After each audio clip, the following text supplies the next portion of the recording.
मुस्लिम ruler है जिसने सुल्तान की पदवी लिया था। खलीफा अल कादिर बिल्लाह ने इसको मान्यता दिया। तो ये हम आपको लिखा देते हैं, बता भी देते हैं। कैलिफ हिंदी में खलीफा लिखा जाता है और ये रिलीजियस हेड ऑफ इस्लाम, इस्लाम धर्म के धार्मिक गुरु को खलीफा कहा गया है।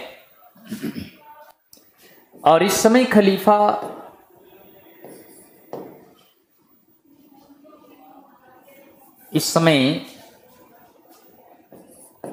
खलीफा अल कादिर बिल्लाह ये कैलिफ था।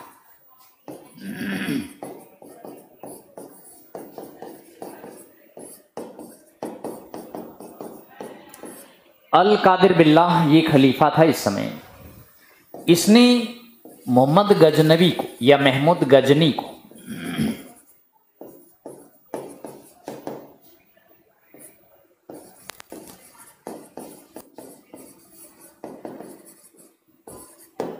महमूद गजनवी को मान्यता दिया था।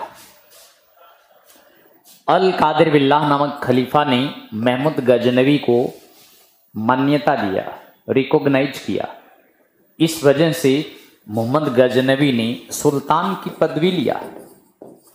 पूरे विश्व में मुस्लिम जगत में पहला सुल्तान है ये, जिसको खलीफा ने मान्यता दिया और फिर इसने सुल्तान की पदवी लिया। इसने अपनी कैपिटल में यह डिसाइड किया कि इस सम्मान के बदले में वह इस्लाम धर्म की पताका पूरे वर्ल्ड में फैलाएगा, इस्लाम धर्म का प्रचार पूरे दुनिया में करेगा। इसी सिलसिले में कहा जाता है कि उसने भारत पर आक्रमण की योजना बनाई। लेकिन अधिकतर इतिहासकार ये मानते हैं कि मोहम्मद गजनवी के भारत पर आक्रमण का मुख्य उद्देश्य धन लूटना, wanted to plunder the wealth of India. वह भारत के धन लूटने की योजना बनाया। उसको पता चल गई थी कि इंडिया के लोग बड़े चालाक हैं और अपनी प्रॉपर्टी, अपनी संपत्ति को, अपने जेम्स ज्वेलरी वगैरह जो होते हैं, ऐसी संपत्ति, गहने, आभूषण, महंगे महंगे मेटल के बर्तन वगैरह, बड़े चालाक होते हैं हिंदू। अपने संपत्ति, जेम्स ज्वेलरी, आभूषण, ये सब मंदिरों में रख दिया करते थे। मंदिर उस समय ट्रस्टी का काम करते थे। तो जयप्रकाश अभी आ रहे हैं, देखिए। प्रणाम सर, थोड़ा लेट हो गए, सॉरी सर। कोई बात नहीं, बाद में देख लीजिएगा वीडियो स्टार्ट की। तो समझ में आ रहा होगा, मुस्लिम जगत में पहला मुस्लिम रूलर है जिसने सुल्तान की पदवी लिया, क्योंकि बगदाद के खलीफा अल कादिर बिल्लाह ने इसको मान्यता दिया। इस उपलक्ष्य में इसने सुल्तान की टाइटल लिया। पूरे मुस्लिम जगत में पहला मुस्लिम सुल्तान यही है। मान्यता लेने के बाद, रिकॉग्नाइज करने के बाद, इसने डिसाइड किया कि वो इस्लाम धर्म को विश्व में फैलाएगा। इसलिए कहा जाता है कि इसने इस्लाम धर्म के प्रचार के लिए दुनिया के तमाम देशों पर आक्रमण करने की योजना बनाई, जिसमें उसने इंडिया को सबसे पहले चुना। इंडिया इसने कहा कि काफिरों का देश, इस्लाम धर्म का झंडा यहां लहराया जाए। लेकिन इसका मेन उद्देश्य अगर आपसे पूछा जाए, इसके आक्रमण का मुख्य उद्देश्य, तो याद रखें, धन लूटना। ये इसके आक्रमण का मेन उद्देश्य था, मेन एम ऑफ गजनवीज।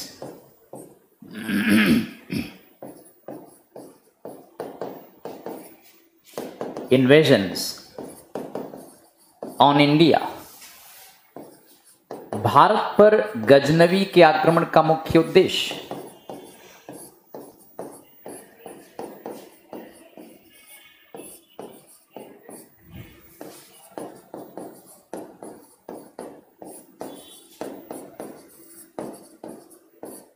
भारत पर गजनवी के आक्रमण का मुख्य उद्देश्य ऐसा अगर प्रश्न पूछा जाए तो पहला उद्देश्य यही है, to plunder the wealth of India.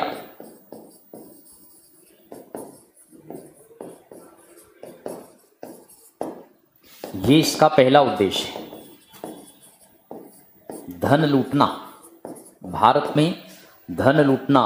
और दूसरा है to spread Islam religion,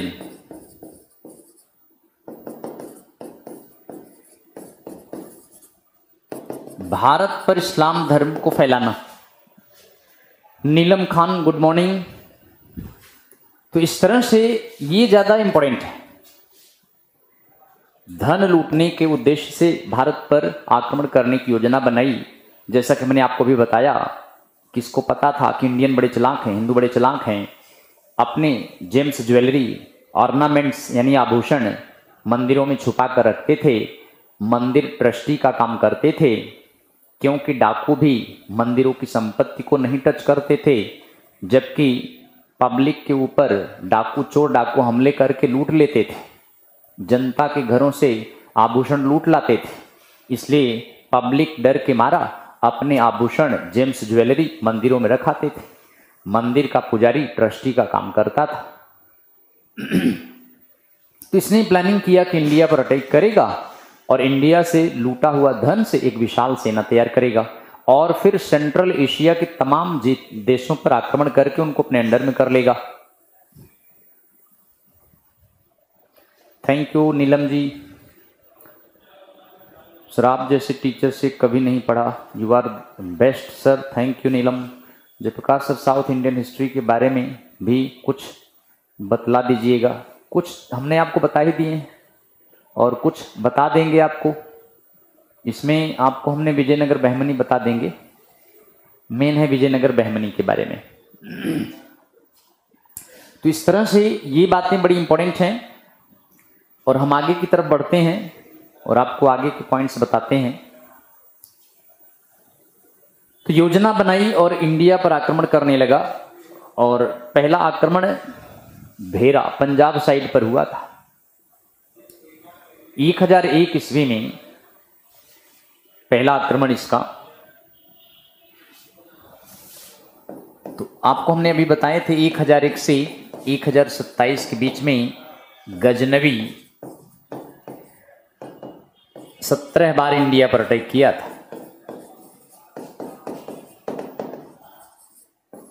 Bharat पर 17 बार अटैक किया है 1001 से 1027 के बीच में। पहला आक्रमण 1001 या 1001 में पहला आक्रमण जयपाल पर हुआ था। जयपाल ये हिंदू शाही वंश का राजा था, हिंदू शाही डायनेस्टी का राजा था ये।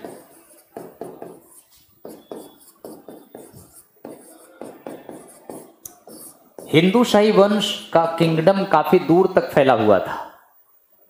इस डायनेस्टी का किंगडम बियॉन्ड हिंदू कुश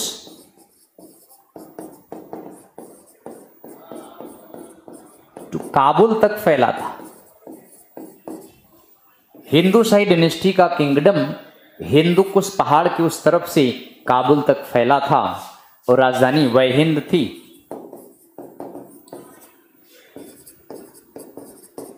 ये हिंदू शाही डायनेस्टी की राजधानी थी वहिंद, ये कैपिटल थी। तो 1000 से 1001 के बीच में जयपाल हिंदू शाही वंश का राजा था, इस पर अटैक किया। हिंदू शाही डायनेस्टी हिंदू कुश पहाड़ की उस तरफ से काबुल तक फैली थी, वहिंद ये राजधानी थी। जयपाल इस आक्रमण से घबरा गया, हार गया और भाग खड़ा हुआ था।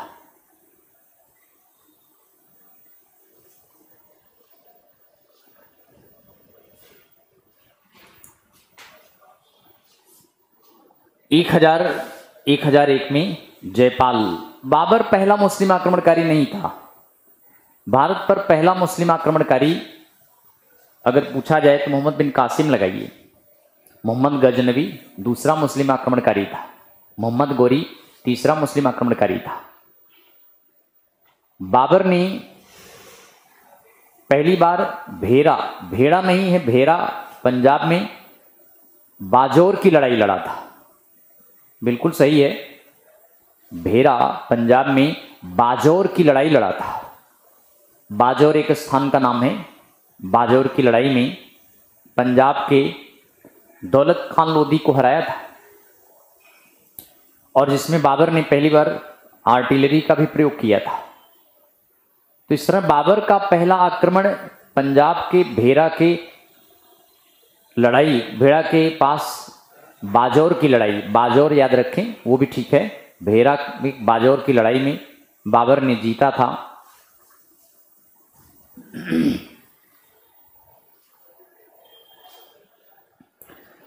गजनवी देखिए खलीफा नहीं बना है, याद रखें, गजनवी खलीफा नहीं था। खलीफा वही बन सकता था जो पैगंबर मोहम्मद के उत्तराधिकारी थे। पैगंबर मोहम्मद इस्लाम धर्म के प्रपाउंडर, प्रवर्तक, उनके उत्तराधिकारी को मुसलमान खलीफा मानने लगे। खलीफा मतलब धर्मगुरु, यानी इस्लाम धर्म को हेड किया। अब अगर पैगंबर मोहम्मद के उत्तराधिकारी किसी मुस्लिम किंग को किसी कंट्री में अगर मान्यता दे दें, रिकॉग्नाइज कर दें, तो वह सुल्तान की टाइटल ले लेता था। सुल्तान का मतलब होता है किंग, यानी तुर्क किंग या सुल्तान कहलाते थे। इस तरह से सुल्तान एक पदवी है। सुल्तान का मतलब राजा होता है। तुर्की भाषा में सुल्तान का मतलब राजा होता है। इसलिए खलीफा से मान्यता लेने के बाद ही सुल्तान की पदवी लिया जा सकता था। जब तक खलीफा मान्यता न दे तब तक सुल्तान की पदवी धारण नहीं किया जा सकता था। आगे हम आपको बताएंगे इंडिया में पहला मुस्लिम रूलर जिसने सुल्तान की पदवी धारण किया वह इल्तुतमिश था। कुतुबुद्दीन ऐबक मोहम्मद गोरी का गुलाम था, वह फ्री नहीं हो पाया था। मोहम्मद गोरी 1206 में मर गया था। अपने गुलाम कुतुबुद्दीन ऐबक को फ्री नहीं किया। सेनापति के रूप में, सिपह सलार के रूप में कुतुबुद्दीन ने शासन किया, सुल्तान की पदवी नहीं लिया। जब तक कोई गुलाम मालिक के द्वारा फ्री न किया जाए तब तक खलीफा उसको मान्यता नहीं देता था। जब तक खलीफा मान्यता न दे तब तक रूलर सुल्तान की पदवी नहीं ले सकता था। इसलिए खलीफा धर्मगुरु होता था। सुल्तान का मतलब दिल्ली सल्तनत में सुल्तान कहलाते हैं और मुगल वंश में बादशाह कहलाते हैं। बादशाह पर्शियन शब्द है, सुल्तान तुर्की शब्द है, राजा हिंदी शब्द है, राजन संस्कृत शब्द है, किंग या एम्परर इंग्लिश शब्द है। तो इस तरह से अलग अलग शब्द में सुल्तान, किंग, बादशाह, राजा, एम्परर ये तमाम कहलाते हैं। तो याद रखें, जयपाल हार गया और हारने के बाद जयपाल भाग गया, और देन इसके बाद जयपाल का बेटा आनंदपाल गद्दी पर बैठा। इलाहाबाद में जयपाल ने सुसाइड कर लिया था, क्योंकि राजपूत था ना, ये राजपूतों के लिए लड़ते हुए युद्ध भूमि में प्राण गंवा देना सम्मान समझा जाता था, और युद्ध भूमि से पीठ दिखाकर भागना राजपूतों के लिए अपमान था। तो बाकी राजपूत सोसाइटी में इसका बड़ा अपमान होने लगा, इसलिए जयपाल ने सुसाइड कर लिया था, आत्महत्या कर लिया था। और जयपाल का बेटा आनंदपाल हिंदू शाही वंश का राजा बना, लेकिन 1004-5 में 1045 में मोहम्मद गजनवी ने आनंदपाल पर आक्रमण किया। आनंदपाल भी हार गया और हारने के बाद उसको मार दिया गया। हालांकि आनंदपाल की मदद चालुक्य किंग गुजरात के थे, उन्होंने किया था। चालुक्य किंग और इधर गहड़वाल किंग, इन्होंने भी मदद किया था। कहा जाता है इस समय चालुक्य किंग भीमदेव सेकंड था, और उधर गंड गहड़वाल किंग था, उन्होंने भी आनंदपाल की मदद किया था। चालुक्य किंग की मदद की वजह से ही मोहम्मद गजनवी ने सोमनाथ मंदिर पर आक्रमण किया था। तो गजनवी ने सोमनाथ मंदिर पर इसलिए आक्रमण किया क्योंकि चालुक्य वंश के राजा भीमदेव ने आनंदपाल की मदद किया था। और यह भी कहा जाता है कि सोमनाथ मंदिर के पुजारियों ने मोहम्मद गजनवी पर टॉन्ट किया था, ताना मारा था कि अगर मोहम्मद गजनवी सोमनाथ मंदिर पर आक्रमण करेगा तो भगवान सोमनाथ उस पर क्रुद्ध हो जाएंगे और उसकी हत्या कर देंगे। यह कहा जाता है कि महमूद गजनवी सोमनाथ मंदिर के पुजारियों का दम्भ यानी घमंड तोड़ने के लिए सोमनाथ मंदिर पर आक्रमण किया था। खैर आनंदपाल हार गया, 1004-5 में अटैक किया, आनंदपाल हार गया, लड़ाई में मारा गया। बाद में इसका बेटा त्रिलोचन पाल भी आया था। त्रिलोचन पाल वह गजनवी के आक्रमण को संभाल नहीं पाया। इसलिए याद रखें, जब तक हिंदू शाही वंश के शासक स्ट्रांग थे, तब तक हिंदू शाही वंश अफगानिस्तान साइड से होने वाले आक्रमण को रोके रखा। जैसे ही हिंदू शाही वंश में कमजोर उत्तराधिकारी आने लगे, गजनवी के आक्रमण को झेल नहीं पाए, अफगानिस्तान से भारत पर आक्रमण के दरवाजे ओपन हो गए। हिंदू शाही डायनेस्टी लगभग 200 साल तक, 200 ईयर्स तक दीवार की तरह अफगानिस्तान से मुस्लिम आक्रमण को रोके रखा। क्योंकि सुबुक्तगिन ने भी ट्राई किया था, अलप्तगिन ने भी ट्राई किया था। अलप्तगिन का गुलाम सुबुक्तगिन का बेटा मोहम्मद गजनवी भारत पर आक्रमण करने का रास्ता ओपन कर दिया। इस तरह से गजनवी इंडिया पर बार बार आक्रमण करने लगा था।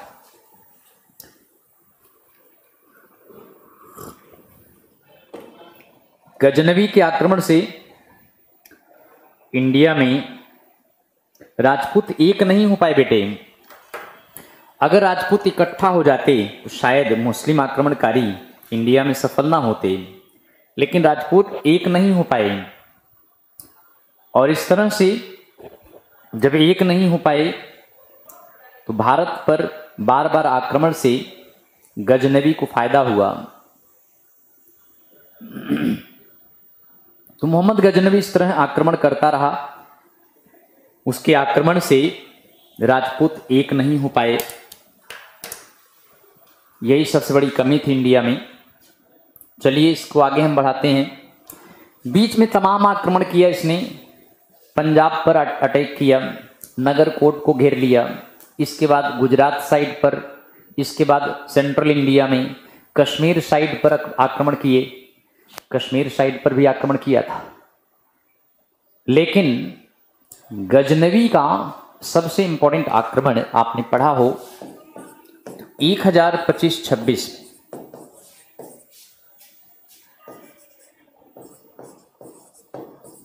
मोहम्मद गजनवी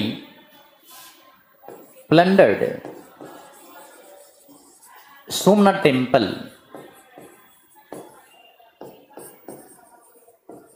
गजनवी ने सोमनाथ मंदिर को लूटा।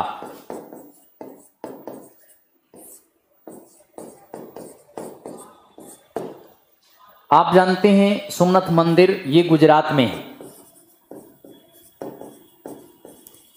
और इसका निर्माण चालुक्य शासकों ने करवाया था। चालुक्य रूलर्स ने सोमनाथ मंदिर का निर्माण कराया था। ये 12 ज्योतिर्लिंगों में है। इंडिया में 12 ज्योतिर्लिंग है। शिव के ज्योतिर्लिंगों में एक ये भी है। इसको चालुक्य वंश के शासकों ने बनवाया था। और चालुक्य और सोलंकी वंश के शासकों ने राजस्थान के दिलवाड़ा मंदिर को भी बनवाया था। दिलवाड़ा जैन मंदिर है, वहां आदिनाथ टेम्पल भी है। दिलवाड़ा जैन मंदिर चालुक्य सोलंकी शासकों ने बनवाया। अगर आपसे किंग पूछा जाए तो चालुक्य किंग वास्तुपाल था। वास्तुपाल ने बनवाया था दिलवाड़ा जैन टेम्पल। विश्व प्रसिद्ध मंदिर है दिलवाड़ा जैन मंदिर, माउंट आबू पर है राजस्थान में। तो इनके काल में भी काफी आर्किटेक्चर का डेवलपमेंट हुआ था। गुजरात में सोमनाथ मंदिर खूबसूरत मंदिर, और इस मंदिर में जानते हैं खास बात क्या थी? इस मंदिर में चकमक पत्थर का प्रयोग किया गया था। चकमक स्टोन्स का प्रयोग किया गया था। चकमक पत्थर का प्रयोग किया गया था। इस पत्थर में मैग्नेटिक पावर होती है, पत्थर में चुंबकीय शक्ति होती है, मैग्नेटिक पावर थी इसमें। और कहा जाता है कि सोमनाथ मंदिर के रूफ पर, दीवारों पर, रूफ दीवार और फ्लोर फर्श पर, यानी कुल मिला के चारों तरफ चकमक पत्थर का प्रयोग किया गया था। कहा जाता है कि ज्योतिर्लिंग के अलावा इसमें एक सोने की शिव की मूर्ति थी, उसके अंदर भी चकमक स्टोन रखा गया था, जिससे शिव की मूर्ति, सोमनाथ भगवान शिव की मूर्ति मंदिर के प्रांगण के अंदर में, मंदिर के अंदर में वो चलती फिरती नजर आ रही थी। पत्थर चकमक का प्रयोग किया गया था, सोने की मूर्ति के अंदर भी चकमक पत्थर का प्रयोग किया गया था, जिससे वह शिव की मूर्ति हवा में ही चलती फिरती नजर आ रही थी। एक बार महमूद गजनवी जब मंदिर के अंदर प्रवेश किया तो आश्चर्यचकित हो गया, सोचा इसमें कोई दैवीय शक्ति है, लेकिन जैसे ही पत्थर को साइड से तुड़वाया, मूर्ति सोने की शिव की नीचे गिर पड़ी। और फिर इसके बाद क्या, मोहम्मद गजनवी ने सोमनाथ मंदिर को लूटने का आदेश दे दिया। करोड़ों की संपत्ति लूटी गई और लूटा हुआ धन, कहा जाता है, खच्चर, घोड़े, ऊंट पर लाद करके उसे गजनी ले जाया गया था।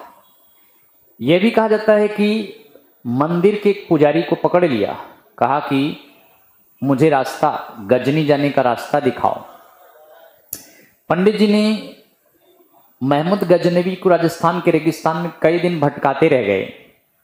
जब गजनवी को पता लगा कि पंडित उसको भटका रहा है, अफगानिस्तान के रेगिस्तान, थार रेगिस्तान में भटका रहा है, तो उस पंडित जी को मार करके किसी अन्य पंडित को पकड़ा, फिर उसने रास्ता दिखाया और वापस लौटे।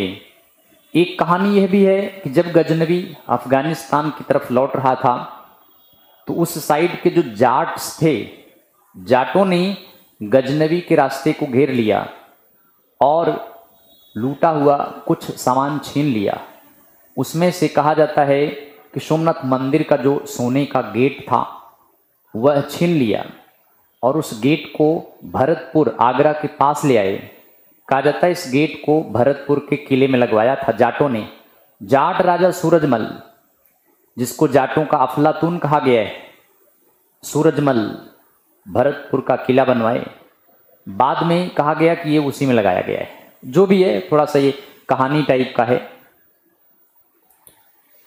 एक बात और इंपॉर्टेंट है यहां पर, वो ये कि इसीलिए जाटों को सजा देने के लिए, जाटों को पनिश करने के लिए मोहम्मद गजनवी ने भरतपुर, मथुरा, आगरा पर आक्रमण किया था और यहाँ के आसपास के मंदिरों को लूटा।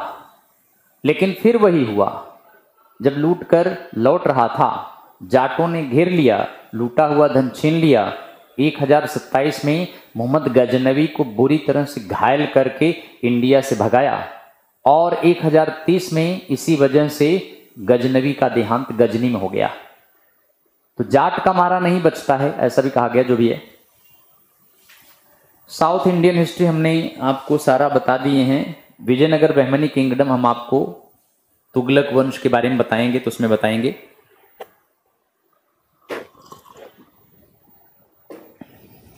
विजयनगर बहमनी, ये हम आपको बताएंगे जहां से क्वेश्चन पुट किए जाते हैं। और वो हम आपको तुगलक डायनेस्टी जब अभी बताएंगे ना दिल्ली सल्तनत में, तो वहां बताएंगे साउथ में। तो 1027 लास्ट एक्सपेडिशन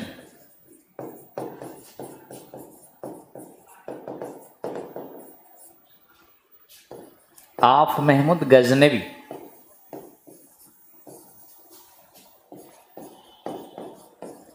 गजनवी का अंतिम आक्रमण 1027 में, गजनवी का आखिरी आक्रमण मथुरा, आगरा, भरतपुर साइड पर हुआ था। तो इस तरह से इस क्षेत्र के मंदिरों को लूट कर लौटने लगा, घेर लिया गया। जाटों ने इसको हरा के धन छीन लिया, घायल करके मार भगाया। 1030 में गजनवी का देहांत हो गया था। गजनी में गजनवी का देहांत हो गया। 1030 में गजनी में देहांत हो गया था। तो इस तरह से गजनवी का बड़ा इंपॉर्टेंस है। जिस समय इसका भारत पर अटैक हो रहा था उस समय इंडिया में पॉलिटिकल सिचुएशन बड़ी खराब थी।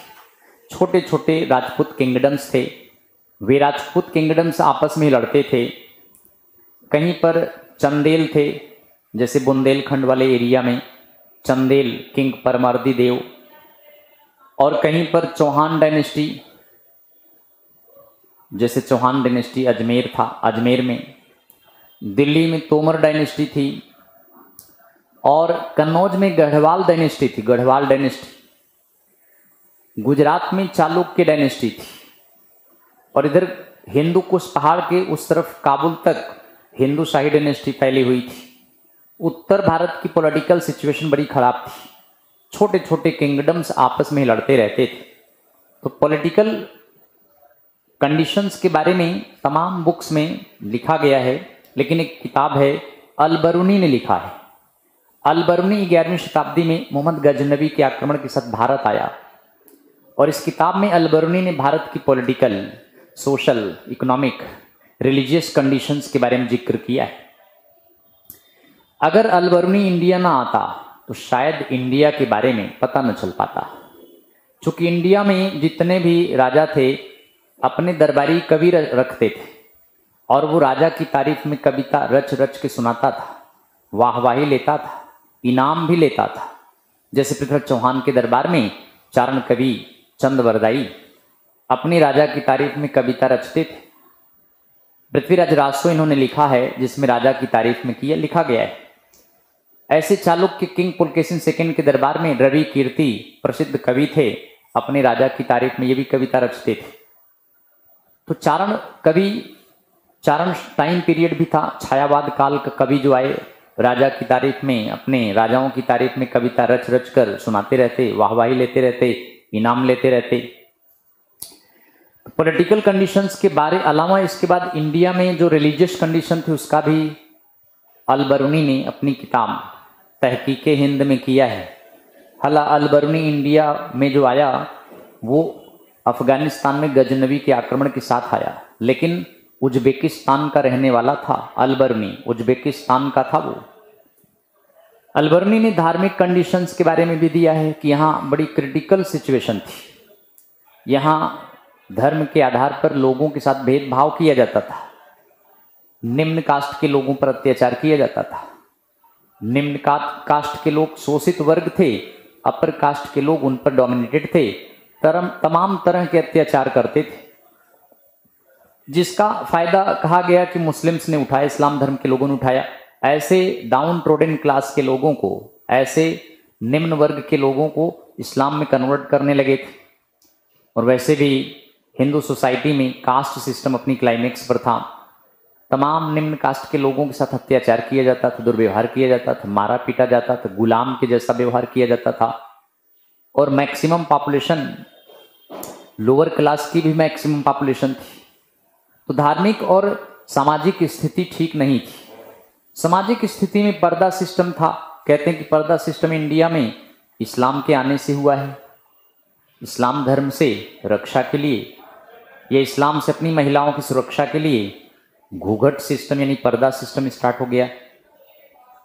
महिलाएं सोसाइटी में ओपनली नहीं जाती थीं, क्योंकि उनको किडनैप करवा लिया जाता था मुस्लिम रूलर के द्वारा, मुस्लिम गवर्नरों के द्वारा।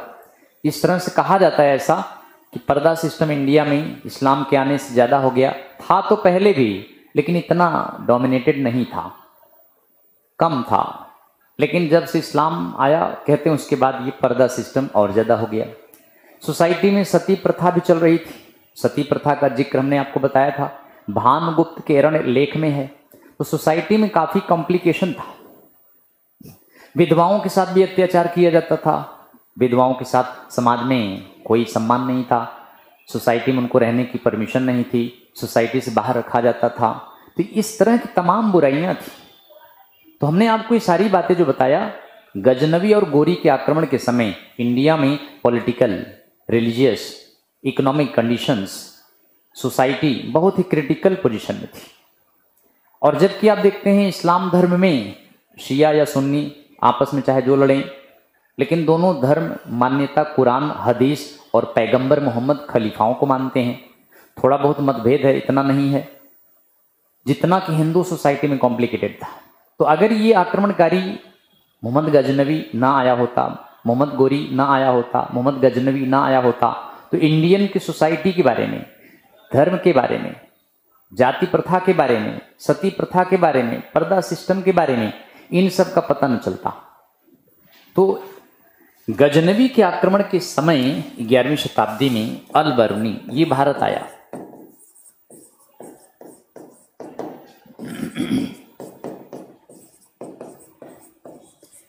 अल बरूनी 11वीं सेंचुरी एडी में इंडिया आया। अल बरूनी 11वीं शताब्दी में इंडिया आया था। गजनवी के आक्रमण के साथ इसने बुक लिखा, तहकीके हिंद, या इसको किताबुल हिंद भी कहते हैं।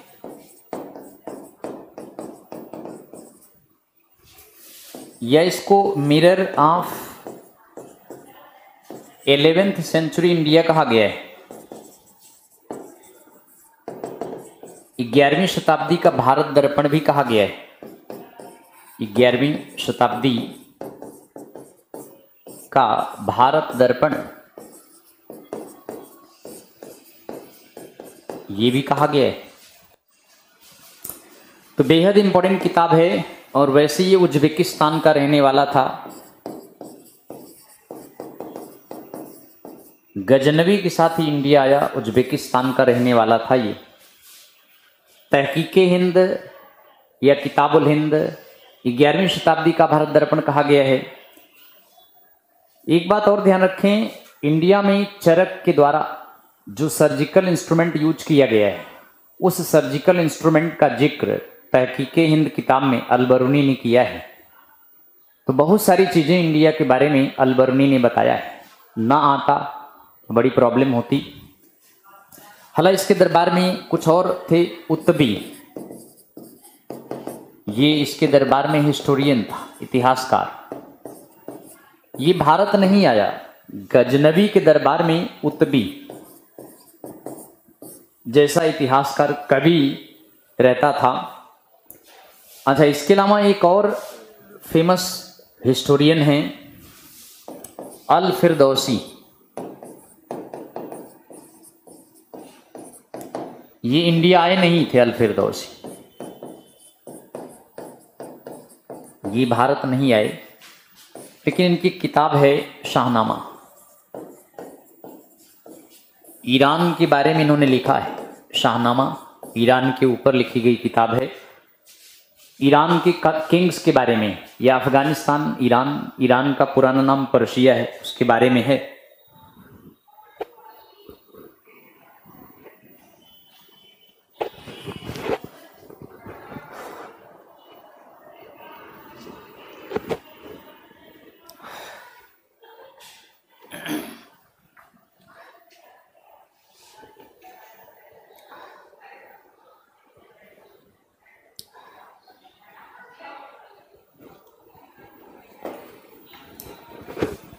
ये तमाम बातें हैं जो हमने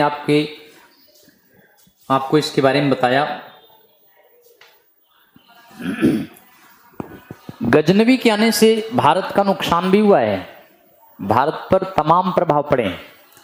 सबसे बड़ा नुकसान ये हुआ कि भारत की संपत्ति को लूटकर ये अपने गजनी अफगानिस्तान ले गया, आर्थिक स्थिति कमजोर कर गया, इकोनॉमिकल कंडीशन इंडिया की मिजरेबल हो गई। तो इस तरह से अगर आप देखें तो इसका प्रभाव क्या पड़ा, एक तो इंडिया और अफगानिस्तान में कल्चरल समन्वय होने लगा, कल्चरल यानी सांस्कृतिक आदान प्रदान होने लगा। इन इस्लाम धर्म इंडिया के इंटीरियर पार्ट में भी आ गया। उत्तर भारत के अधिकांश भाग में इस्लाम धर्म घर कर गया। पहले जहां केवल सिंध और केरल तक सीमित था, अब उत्तर भारत में भी इस्लाम धर्म का प्रचार हो गया। काफी कल्चरल एक्सपोजर इंडिया में होने लगा और निम्न तबके के लोग इस्लाम धर्म को कबूल करने लगे। बाद में जजिया नामक टैक्स लगा करके इस्लाम धर्म और जजिया में ऑप्शन दे दिया। इस तरह से नुकसान क्या हुआ? नुकसान सबसे ज्यादा हुआ अर्थव्यवस्था में, और मुस्लिम आक्रमण से इंडिया में इंट्रूडर्स आए और यहीं बस गए। बहुत सारे इंट्रूडर आए, यहीं बस गए, वापस जाने का नाम ही नहीं लिए। अच्छा, पहले जो आते थे वो इंडियन सोसाइटी में घुल मिल जाते थे, वे अपना कल्चर बदल लेते थे, बौद्ध धर्म स्वीकार कर लेते या जैन धर्म स्वीकार कर लेते, या फिर ब्राह्मण धर्म, भागवत धर्म यानी जिसको हम हिंदू धर्म कहते हैं उसको स्वीकार कर लेते। यहीं के लोगों में घुल मिल जाते, इनकी सोसाइटी को, इनके धर्म को, इनके कल्चर को फॉलो करने लग जाते। लेकिन इस्लाम धर्म के लोग आए तो वे इसको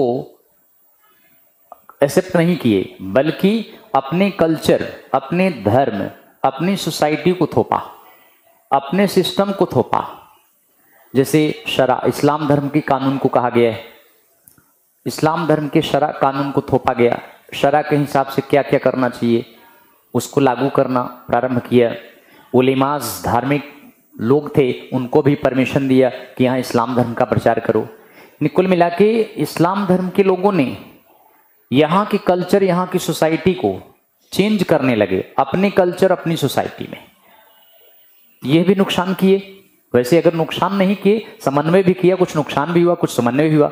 बहुत से निम्न कास्ट के हिंदू, जो डाउन ट्रोडन क्लास के लोग थे, निम्न तबके के लोग थे, जिनको हिंदू सोसाइटी में बड़ा टॉर्चर किया जाता था, पनिशमेंट किया जाता था, ऐसे हिंदू सोसाइटी के लोग इस्लाम कबूल करने लगे।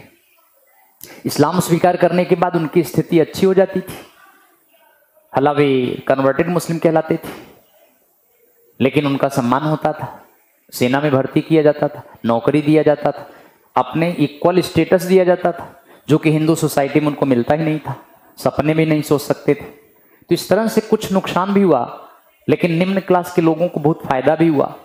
आर्थिक स्थिति इंडिया का नुकसान हुआ।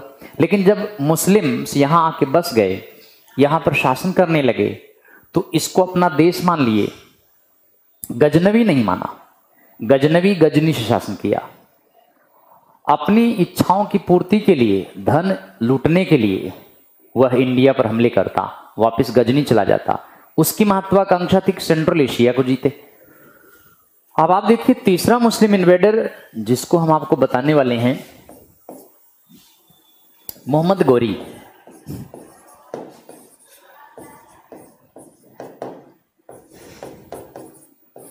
मोहम्मद गौरी ये है।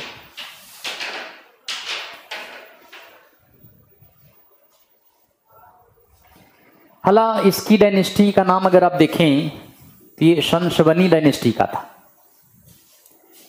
गौड़ में आई ये डायनेस्टी, गौड़ में थी, गौड़ अफगानिस्तान में। और डायनेस्टी का नाम शंशवनी डायनेस्टी।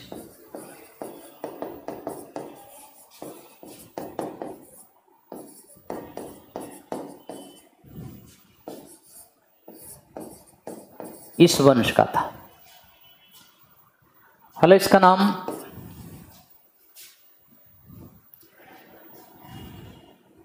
शमसुद्दीन मोहम्मद गौरी था, या इसको मोइजुद्दीन मोहम्मद गौरी भी कहते हैं।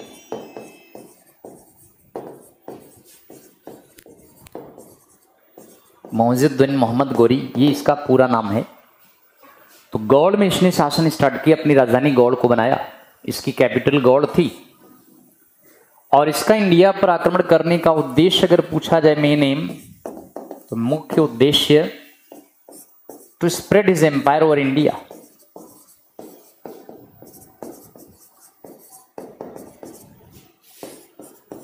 भारत पर साम्राज्य विस्तार करना, ये इसका मेन लक्ष्य था।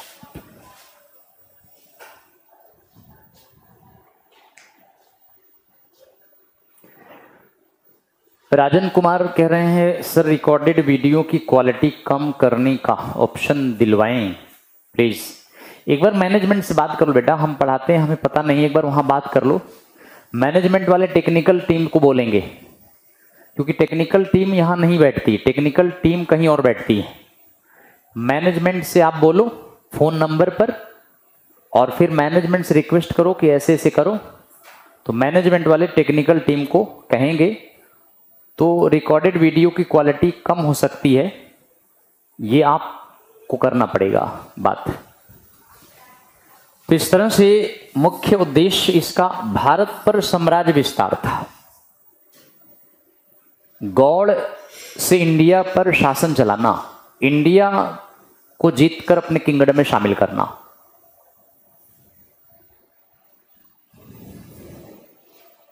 बीपीएससी के लिए बेटा अगर जितना हमने पढ़ाए हैं, जो हम पढ़ाए हैं, अगर इस वीडियो को कई कई बार सुन लें तो 90% क्वेश्चन आप कर लेंगे। 10% क्वेश्चन भी वो कर सकते हैं, वो एसर्शन रीजन टाइप के क्वेश्चंस होते हैं। तो हमारे ख्याल से तो ये सुने, और बुक्स अगर लेना हो, बुक्स ऑप्शनल के लिए लेना चाहते हैं या फिर बुक्स जीएस के लिए पढ़ना चाहते हैं, ऑप्शनल के लिए अगर पढ़ना है तो अलग अलग पीरियड पर अलग अलग राइटर्स की बुक्स पढ़ने पड़ेंगे आपको। अब जैसे एंशियंट हिस्ट्री पर डीएन झा एंड श्रीमाली की बुक है, और इसके अलावा एंशियंट हिस्ट्री पर एक और किताब पढ़नी पड़ेगी, the wonder that was India, Bharat एक आश्चर्य, ए.एल. बाशम्प ने लिखा है। मेडिवल इंडिया पर सतीश चंद्रा की किताब पढ़नी पड़ेगी, मेडिवल इंडिया पर सतीश चंद्रा, ए.एल. श्रीवास्तवा की किताब पढ़नी पड़ेगी। और साउथ इंडिया पर नीलकंठ शास्त्री की बुक आती है, नीलकंठ शास्त्री को पढ़ना पड़ेगा। इसके अलावा आधुनिक भारत यानी मॉडर्न हिस्ट्री पर सुमित सरकार की किताब एक आती है, बिपिन चंद्रा की किताब भी है। तो सुमित सरकार, बिपिन चंद्रा, और एक हिंदी मीडियम में आती है, बी.एल. ग्रोवर की किताब है, बी.एल. ग्रोवर की किताब है। वर्ल्ड हिस्ट्री अगर आप पढ़ना चाहते हैं तो एल मुखर्जी की किताब पढ़ें, एल मुखर्जी वर्ल्ड हिस्ट्री की किताब है। वर्ल्ड हिस्ट्री ये आपको यूपीएससी में आता है, बीपीएससी वगैरह में तो आएगा नहीं, बीपीएससी में इंडियन हिस्ट्री ऑप्शनल में आएगा। तो इसलिए आप बीपीएससी के लिए ये किताबें ले लो, या जितने भी पीसीएस होते हैं उनमें ये किताबें काम आएंगी। और केवल जीएस के लिए पढ़ना है तो कुछ एक गाइड आती हैं, वीके अग्निहोत्री की गाइड आती है, इंग्लिश मीडियम से अच्छी गाइड है। और इसके अलावा स्पेक्ट्रम नामक एक गाइड आती है, स्पेक्ट्रम गाइड है, वो भी अच्छी है। और इसके अलावा आप 11th 12th की एनसीईआरटी पढ़ें, वो ज़्यादा फ्रूटफुल है, ज़्यादा काम आएगी। तो ये किताबें हैं, अब आप देख लो आपको किस तरह की किताब, किस लेवल की किताब, कहाँ पर क्या पढ़ना, ऑप्शनल पढ़ना है। तो सामान्य अध्ययन का हमने आपको बता दिए बेटे, स्पेक्ट्रम ले लो, गाइड आती है यूपीएससी लेवल की, स्पेक्ट्रम गाइड, या फिर आप ले लो टाटा माइग्रो हिल की आती है इंग्लिश मीडियम में, ये भी अच्छी गाइड है। या और इससे बढ़िया एनसीईआरटी 11वीं 12वीं की पढ़ लीजिए, वो ज़्यादा अच्छा है, क्योंकि गाइड्स में थोड़ा सा मिस्टेक भी होता है, वो मिस्टेक समझना मुमकिन नहीं है। एनसीईआरटी में लगभग 99% सही होता है, 1-8% कहीं मिस्टेक होता है। तो चलिए हम आगे बढ़ाते हैं, और आगे पॉइंट अब आप देखिए 1175 में मोहम्मद गौरी, 1175 में मोहम्मद गौरी, इसका पहला आक्रमण मुल्तान पर हुआ था। अब ये पश्चिमी पाकिस्तान में है, वर्तमान में पाकिस्तान में है। तो 1175 में मुल्तान पर अटैक किया था। मुल्तान में मेद और कुछ जाट्स लोगों को हराया था इसने। मेद भी थे, मेद भी जाट होते हैं, तो इनको हराया और यहां से फिर वो आगे बढ़ा था पंजाब साइड में, गुजरात साइड में। हालांकि ये जीत कर वापस चला जाता था, फिर दोबारा इंडिया आता था। इसके समय में 1178 में अन्निल वाड़ की लड़ाई है। अन्निल वाड़ गुजरात में है। अन्निल वाड़ एक जगह है। अन्निल वाड़ की लड़ाई गुजरात में, और इस लड़ाई में अन्निल वाड़ की इस लड़ाई में मूलराज सेकंड, ये चालुक्य किंग था, इसने मोहम्मद गोरी को हरा दिया था। अब आप देखिए, इंडिया में पहली बार किसी राजपूत किंग ने, किसी चालुक्य राजा ने मोहम्मद गोरी को हराया। अब हिस्ट्री की ज्यादा क्लास नहीं है बेटे, वो दिल्ली सल्तनत तक का है, इसी में विजयनगर बहमनी किंगडम पढ़ा देंगे। बहुत कम क्लासेस रह गई हैं। तो इस तरह मूलराज सेकंड चालुक्य वंश के राजा ने मोहम्मद गोरी को हराया, और मोहम्मद गोरी हारने के बाद गुजरात रास्ते को छोड़ दिया, भटिंडा रास्ते से आगे बढ़ा चौहान किंग पृथ्वीराज चौहान से लड़ने के लिए। लेकिन 1191 में आया फिर।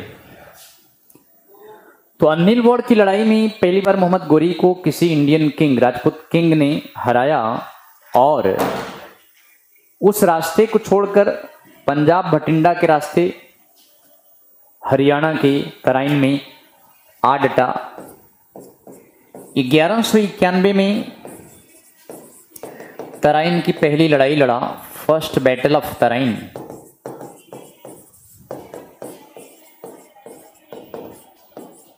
तराइन की पहली लड़ाई, इसको बेटे तरावड़ी आज की डेट में कहा जाता है। ये हरियाणा में है, वर्तमान में ये हरियाणा में है, तरावड़ी के नाम से फेमस है।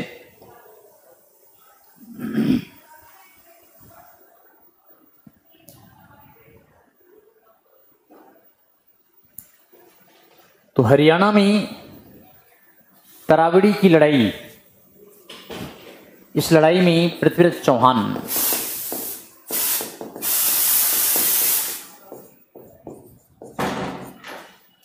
डिफीटेड मोहम्मद गोरी।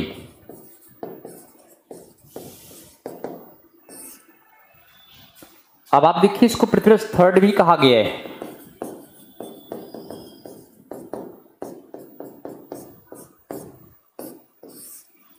पृथ्वीराज चौहान को पृथ्वीराज थर्ड भी कहा गया है। पृथ्वीराज चौहान पृथ्वीराज थर्ड भी कहलाता है। चौहान डायनेस्टी का किंग था। पृथ्वीराज चौहान मोहम्मद गोरी से लड़ाई लड़ा,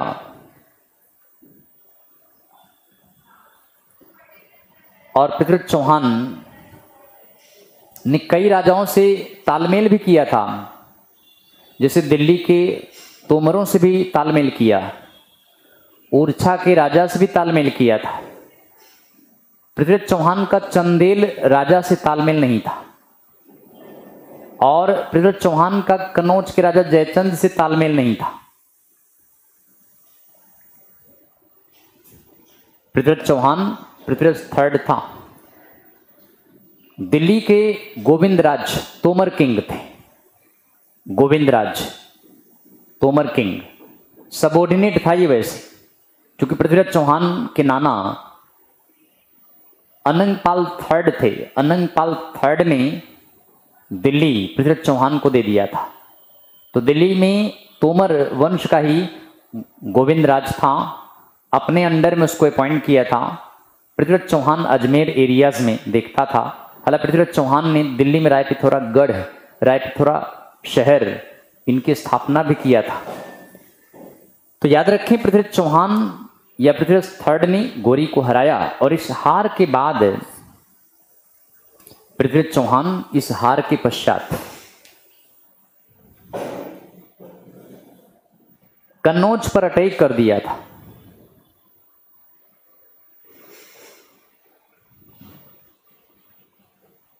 कन्नौज पर अटैक किया।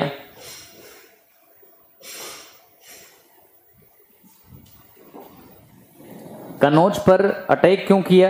दरअसल कन्नौज के राजा जयचंद, कन्नौज के राजा जयचंद अपनी पुत्री संयोगिता का स्वयंवर रचा रखा था और उस समय पृथ्वीराज चौहान तराइन की पहली लड़ाई लड़ रहा था।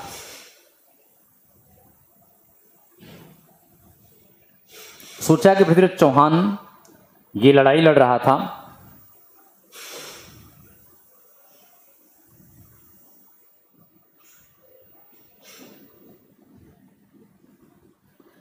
सोचा कि पृथ्वीराज चौहान ये लड़ाई लड़ रहा है, तराइन की पहली लड़ाई लड़ रहा है, तो ऐसा करें कि अपनी पुत्री की शादी रचा दें जिससे कि पृथ्वीराज चौहान को पता भी न चल पाए।